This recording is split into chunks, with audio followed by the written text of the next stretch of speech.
لله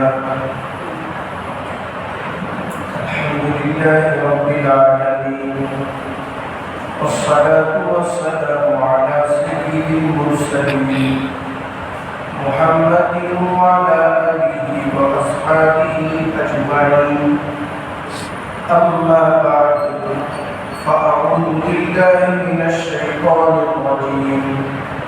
بسم الله الرحمن الرحيم. إن المبذرين كانوا إخوان الشياطين وكان الشيطان لربه كفورا. صدق الله العظيم. بزرگان محترم اور میرے عزیز دوستوں،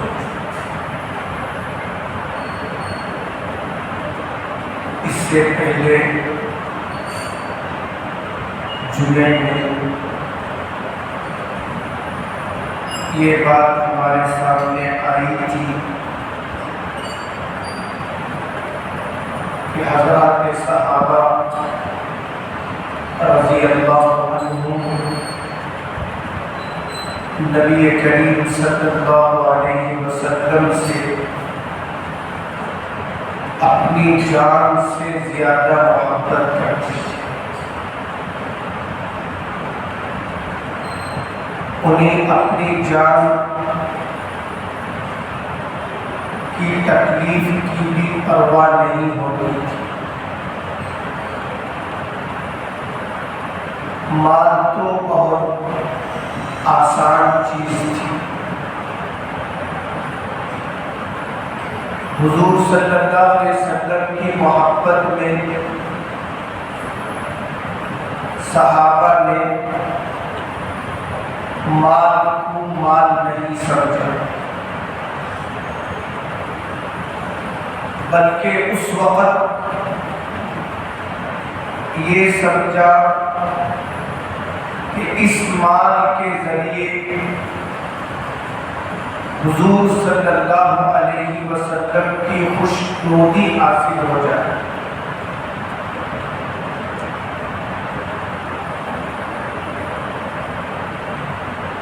مصعب بن عمیر رضی اللہ عنہ ایک مالدار گھرانے کے نوجوان تھے.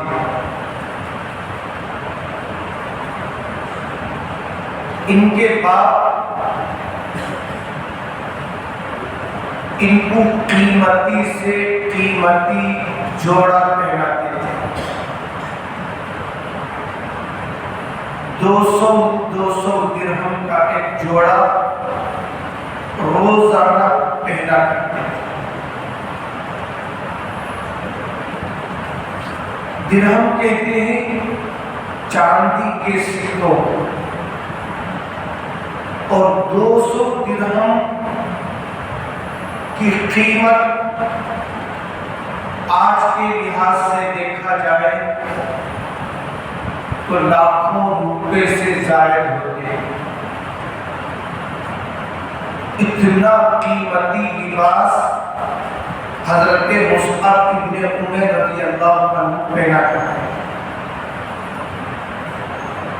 اور سب سے قیمتی اور عمدہ عطر اور خوشبو مصعب بن عمیر رضی اللہ عنہ لگایا.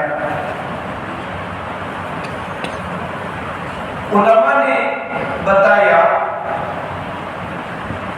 کہ کوئی قیمتی عطر جب مکے میں آتا تو سب سے پہلے وہ عطر مصعب بن عمیر رضی اللہ عنہ کے والد خریدتے اور اپنے بچے کو دیتے تھے کہ وہ عطر لگائے، وہ خوشبو لگائے.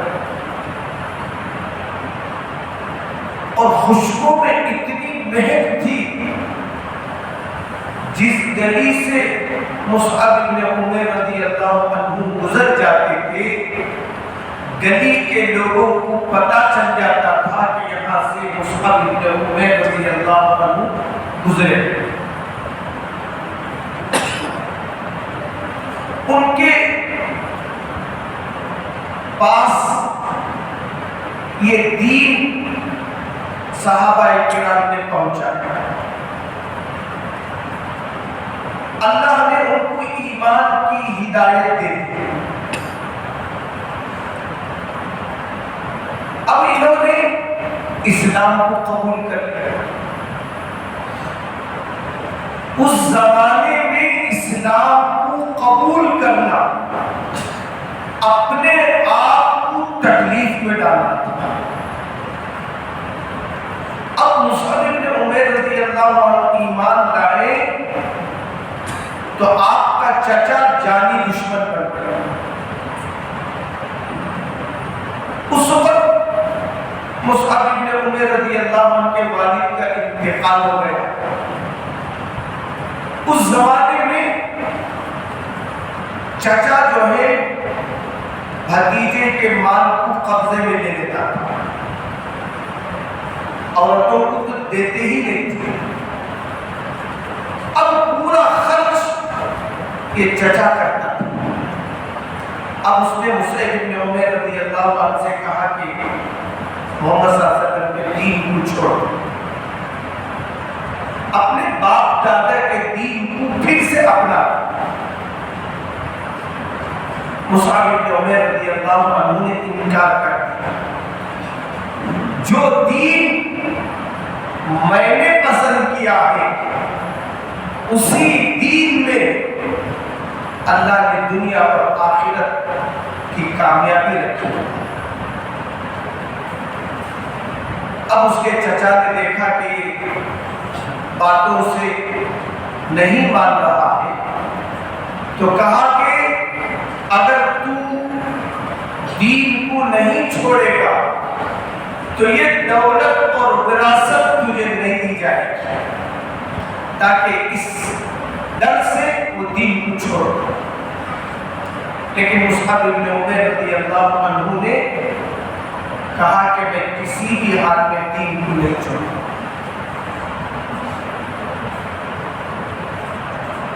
اب چچا نے کہا کہ جس گھر میں تو پل رہا ہے وہ گھر بھی میرے بھائی کا، تو یہاں سے چلا جا۔ مصعب بن عمیر رضی اللہ عنہ اسے بھی تیار۔ اور جب مصعب بن عمیر رضی اللہ عنہ گھر سے نکلنے لگے تو چچا نے کہا جو قیمتی لباس کو پہنا ہے یہ بھی میرے بھائی کا ہے، نکال۔ چنانچہ مصعب بن عمیر رضی اللہ عنہ نے وہ ساری چیزوں کو اللہ کے رسول کی محبت میں قربان کر دیا۔ اچھے اچھے کپڑوں کو چھوڑ دیا، عیش و عشرت کے مکان کو چھوڑ دیا، قیمتی لباس کو چھوڑ دیا، طرح طرح کی نعمتوں کو چھوڑ دی۔ اللہ کے نبی صلی اللہ علیہ وسلم کے پاس آ کر رہنے لگے۔ ایک مرتبہ اللہ کے نبی صلی اللہ علیہ وسلم نے مصعب بن عمیر رضی اللہ عنہ کو دیکھا کہ ان کے نرم و نازک جسم پر پیوند کے لباس لٹکے ہوئے۔ اللہ کے نبی صلی اللہ علیہ وسلم کو حضرت مصعب بن عمیر کی اس حال پر ترس آ جاتا۔ صحابہ کی قربانی کوئی معمولی قربانی نہیں تھی۔ مجھے کہنا آپ کو سننا آسان ہے، لیکن اس زمانے میں صحابہ کو جتنی اذیتیں دی گئی، جتنی تکلیفیں دی گئی، کسی نبی کی امت کو اتنا نہیں ستایا گیا جتنا نبی کی اس امت صحابہ کو ستایا گیا۔ اسی لیے اللہ کے نبی صلی اللہ علیہ وسلم نے فرمایا میرے کسی صحابی کو برا نہ کہو۔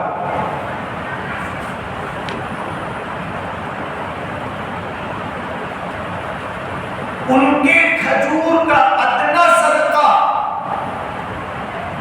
ساری دنیا کے لوگوں کے صدقے سے بڑھ کر، اس لیے کہ صحابہ نے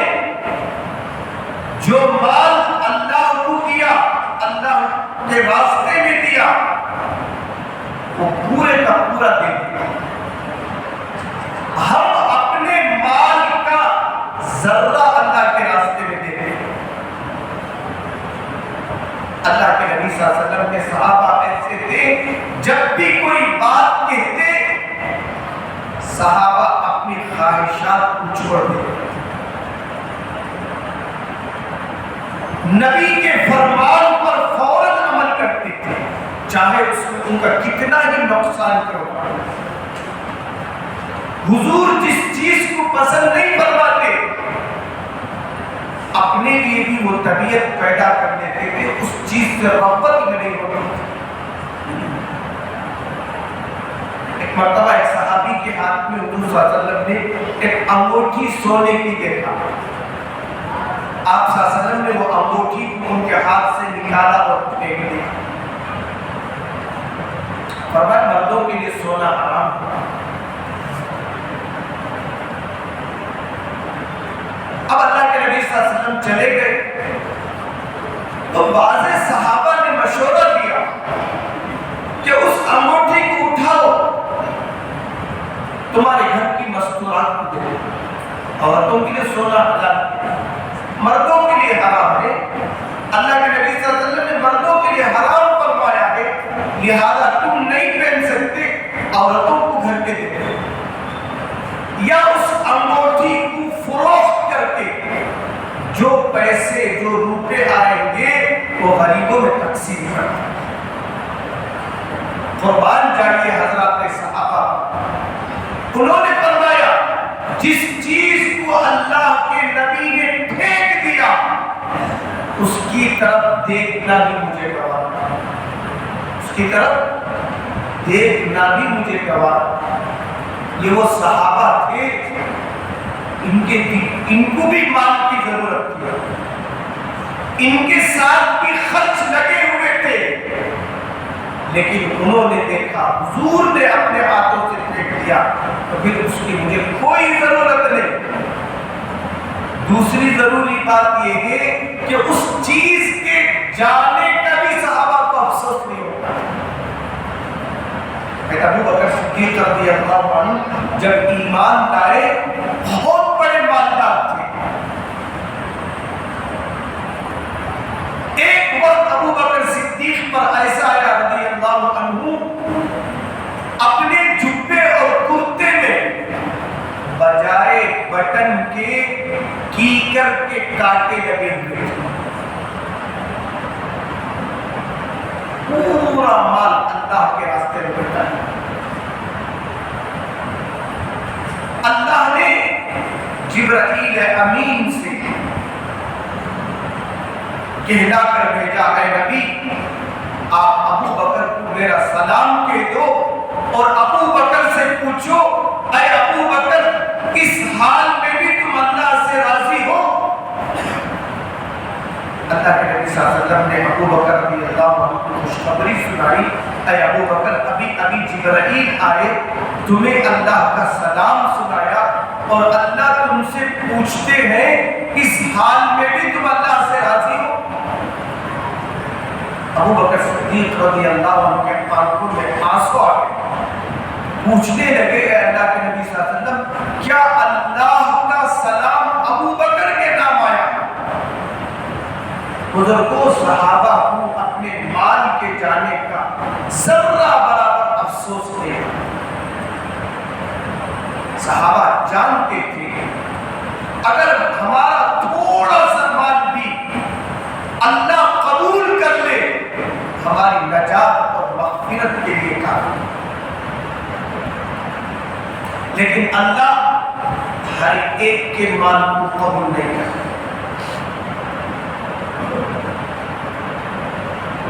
کوئی آدمی دیتا نہیں تو سمجھو کہ اللہ اس سے دیتا نہیں.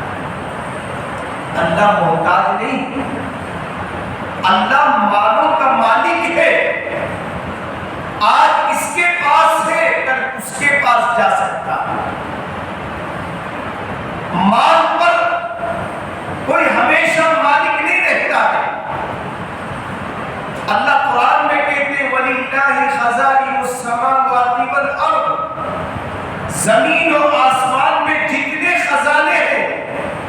ان سب کا مالک ایک اللہ، اور صحابہ غربت میں بھی کسی دوسرے کی مال کو نہیں دیکھتے۔ ہمارا مزاج کیا ہے؟ کبھی تکلیف آتی تو ہم سوچتے ہیں کوئی مدد کر دے تو بڑا اچھا ہوگا۔ صحابہ کے دل میں کسی کے مال کی ذرہ برابر تمام امید لے گئے۔ صحابہ چاہتے تھے میرا مال اللہ قبول کرے، اللہ کے خزانے سے مجھے دولت مل جائے۔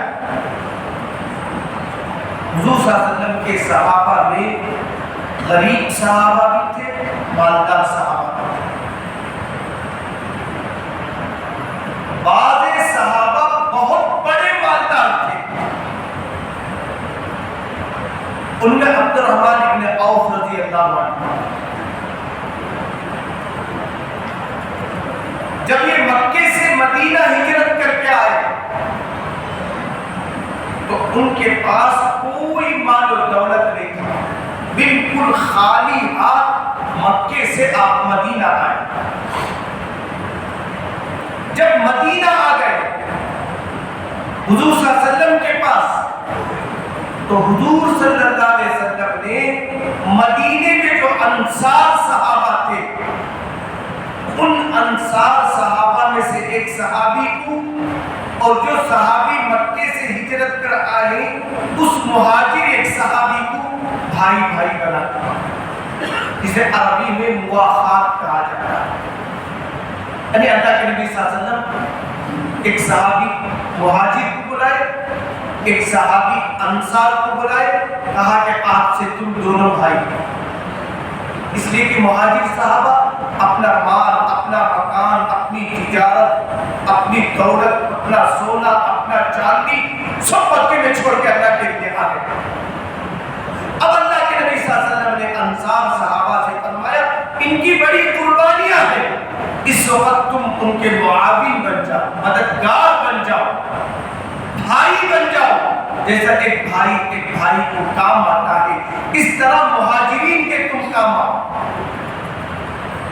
اب عبد الرحمن ابن عوف رضی اللہ عنہ مہاجر صحابی اب مدینے کی ایک انصار صحابی کو ان کا بھائی بنا دیا، فرمایا آج سے تم دونوں بھائی ہو، یعنی ایک دوسرے کی ضرورت پر مدد کرو۔ صحابہ نے اس کا اتنا حق ادا کیا، سگا بھائی بھی اتنا حق ادا نہیں کر سکتا۔ عبد الرحمن بن عوف رضی اللہ عنہ کو جس انصاری کے ساتھ بھائی بنایا گیا، وہ انصاری صحابی رضی اللہ عنہ عبد الرحمن رضی اللہ عنہ سے کہنے لگے اے عبد الرحمن رضی اللہ عنہ، میرے پاس دو مکان ہیں، ایک مکان تم لے لو، ایک مکان میں اپنے لیے رکھ لیتا۔ تصور ہی نہیں کر سکتے اتنی بڑی قربانیاں صحابہ نے دی۔ کیا صحابہ کے بچے نہیں تھے؟ کیا صحابہ کی بیویاں نہیں تھی؟ لیکن اللہ کے رسول نے بھائی بنا دیا، فرمایا تم اس کی مدد کرو۔ صحابہ چاہتے تھے کہ اتنی مدد کی جائے اللہ اور اللہ کا رسول راضی ہو جائے۔ پھر فرمایا مجھے دو بیویاں ہیں، جو بیوی پسند ہو میں اسے طلاق دے دیتا ہوں، عدت کے بعد تم اس بیوی سے نکاح کرو۔ فرمایا میرے پاس ایک کھیتی ہے، آدھی کھیتی تمہیں دے دیتا ہوں، آدھی کھیتی میں میں اپنا کام کرتا ہوں۔ ہم جیسے ہوتے تو فوراً ان چیزوں کو قبول کر لیں۔ صحابہ کے اندر غیرت تھا۔ عبد الرحمن بن عوف رضی اللہ عنہ نے فرمایا نہ مجھے تمہارے مکان کی ضرورت ہے، نہ مجھے تمہاری کسی بیوی کی ضرورت ہے، نہ مجھے تمہاری کھیتی کے کسی حصے کی ضرورت ہے، بلکہ مجھے مدینے کا بازار بتا دو۔ صحابہ غیرت مند تھے، فرمایا عبد الرحمن بن عوف رضی اللہ عنہ نے مجھے مدینے کا بازار بتا دو۔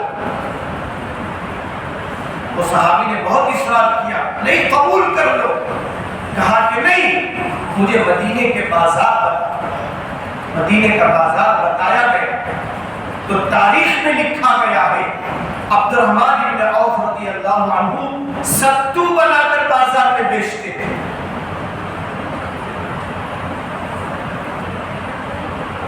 پنیر بنا کر بیچتے تھے، گھی بنا کر بیچتے تھے، اور سچی تجارت میں، حلال تجارت میں اللہ کے برکت کے وعدے۔ عبد الرحمن بن عوف رضی اللہ عنہ نے ان چھوٹی موٹی چیزوں سے اپنی تجارت شروع کی۔ لکھا گیا ہے اس تجارت کی برکت سے انہوں نے سونے کی تک تجارت کی۔ اس لیے کہ آدمی جب تجارت کرتا ہے تو اللہ اس کے لیے راستے پیدا کرتے چلے جاتے ہیں۔ صحیح تجارت کرتا ہے تو اللہ کی صحیح مدد اس کے ساتھ۔ اب عبد الرحمن بن عوف رضی اللہ عنہ کا جب انتقال ہوا تو علماء نے لکھا ہے ان کی 4 بیویاں تھیں اور کئی بچے تھے، اور شریعت میں اور قرآن میں اللہ نے وراثت کی تقسیم کو بتایا۔ فرمایا اگر مرنے والے کی بیوی ہو اور وہ بیوی اپنے ساتھ بچے رکھتی ہو تو اسے مرحوم کے مال میں سے 8واں حصہ ملے گا۔ مرحوم کی بیوی کو 8واں حصہ ملے گا۔ فلہن الثمن، اللہ نے فرمایا اس عورت کے لیے 8واں حصہ۔ اب عبد الرحمن بن عوف رضی اللہ عنہ کتنی بیویاں؟ 4 بیویاں۔ تاریخ میں لکھا گیا ہے ہر بیوی کے حصے میں 60 پر 3 لاکھ درہم آئے۔ ایک ایک بیوی کے حصے میں 60 پر 3 لاکھ درہم آئے تو پھر لڑکوں کو کتنا ملا ہوگا، لڑکیوں کو کتنا ملا ہوگا، اور عبد الرحمن بن عوف رضی اللہ عنہ کی کتنی دولت رہی ہوگی۔ لیکن فرماتے ہیں یہ صحابہ کماتے تو تھے لیکن مال و دولت کی محبت ان کے دلوں میں نہیں تھی۔ حضور صلی اللہ علیہ وسلم کے انتقال کے بعد حضرت عبد الرحمن بن عوف رضی اللہ عنہ امہات المؤمنین کے گھر 10,000 درہم دے کر بیچا کرتے تھے تاکہ امہات المؤمنین اپنی ضرورت کو پورا کر سکیں۔ اور بدری صحابہ میں سب کا مقام بلند ہے، لیکن فرمایا بدری صحابہ کا مقام سب سے بلند ہے۔ بعضے ہمارے اللہ والے کہتے ہیں جب تم دعا مانگو تو بدری صحابہ کے صدقے سے بھی دعا مانگو، اس لیے کہ اللہ کو بدری صحابہ بہت پسند ہے۔ اے اللہ بدری صحابہ کے صدقے میں اس دعا کو قبول کر، اور بدری صحابہ کو ڈھونڈ ڈھونڈ کر 20,000 درہم عبد الرحمن بن عوف دیا۔ اللہ نے مال کمانے سے قرآن میں منع نہیں کیا، مال سے محبت کرنے سے منع کیا، اور مال کمانے کا کوئی لمٹ بھی متعین نہیں کیا گیا۔ حکیم الامت تھانوی رحمۃ اللہ علیہ نے مختصر لفظ میں سمجھایا، کسب دنیا منع نہیں ہے، یعنی دنیا کمانا منع نہیں، حب دنیا منع ہے، دنیا کی محبت سے منع کیا گیا۔ صحابہ دنیا کماتے تھے لیکن دنیا سے محبت نہیں رکھتے تھے۔ صحابہ میں اور ہم میں فرق کیا ہے؟ ہم دنیا سے محبت کرتے ہیں، مال سے محبت کرتے ہیں، صحابہ مال سے محبت نہیں کرتے تھے، مال کو خرچ کرتے تھے۔ اگر یہ مال نہ ہو تو آدمی یتیم کی کیسے مدد کرے گا، بیوہ کی کیسے مدد کرے گا، ننگوں کو کیسے کپڑے پہنائے گا، بھوکوں کو کیسے کھلائے گا، مسجدیں کیسے بنائے گا، مدارس کیسے بنائے گا؟ یہ تو مال اللہ نے ذریعہ بنایا، اللہ نے مال سے منع نہیں کیا، بلکہ اللہ تعالیٰ نے سورہ جمعہ میں فرمایا فَإِذَا قُضِيَتِ الصَّلَاةُ فَانْتَشِرُوا فِي الْأَرْضِ وَابْتَغُوا مِنْ فَضْلِ اللَّهِ۔ اے میرے بندو، جب تم جمعے کی نماز پڑھ لیا کرو، فَانْتَشِرُوا فِي الْأَرْضِ، زمین میں تم پھیل جاؤ، بیکار باتیں کرتے ہوئے نہ کھڑو۔ جملے دیکھو کتنا اللہ نے پیارا بنایا، فَانْتَشِرُوا فِي الْأَرْضِ، زمین میں پھیل جاؤ، وہاں کھڑ کے بات کر کے اپنی آخرت برباد نہ کرو، دنیا برباد نہ کرو، بیکار باتوں میں نہ لگو، جھگڑوں کو اپنے سر نہ لو۔ اللہ کہتا ہے زمین پہ پھیل کر کیا کرو؟ وَابْتَغُوا مِنْ فَضْلِ اللَّهِ، اللہ کے فضل یعنی حلال مال کو تلاش کیا کرو۔ اللہ نے یہاں دنیا کمانے کا حکم دیتا، لہذا صحابہ نے جب حضور صلی اللہ علیہ وسلم پر ایمان لائے تو اپنے جان کو بھی جان نہیں سمجھا، مال کو بھی مال نہیں سمجھا۔ اسی لیے اللہ کے نبی صلی اللہ علیہ وسلم نے فرمایا میرے صحابہ کو برا نہ کرو، ان کے اختلاف کو برا نہ سمجھو۔ اگر صحابہ کے درمیان اختلاف نہ ہوتا تو ہمارے لیے مسائل کیسے معلوم ہوتے؟ یہ صحابہ کی دین ہے، امت کو مسائل سامنے آئے۔ تو صحابہ کے بارے میں علماء فرماتے ہیں اگر ذرا سی بھی غلط فہمی ہو جائے استغفار کر لیا کرو، کہیں ہمارا ایمان ختم نہ ہو جائے۔ اللہ عز و جل سے دعا ہے اللہ تعالیٰ ان حضرات صحابہ کے نقش قدم پر ہماری تجارت، ہماری معیشت، ہمارے معاملات، ہمارے اخلاق کو بنا دے۔ وآخر دعوانا الحمدللہ رب العالمین۔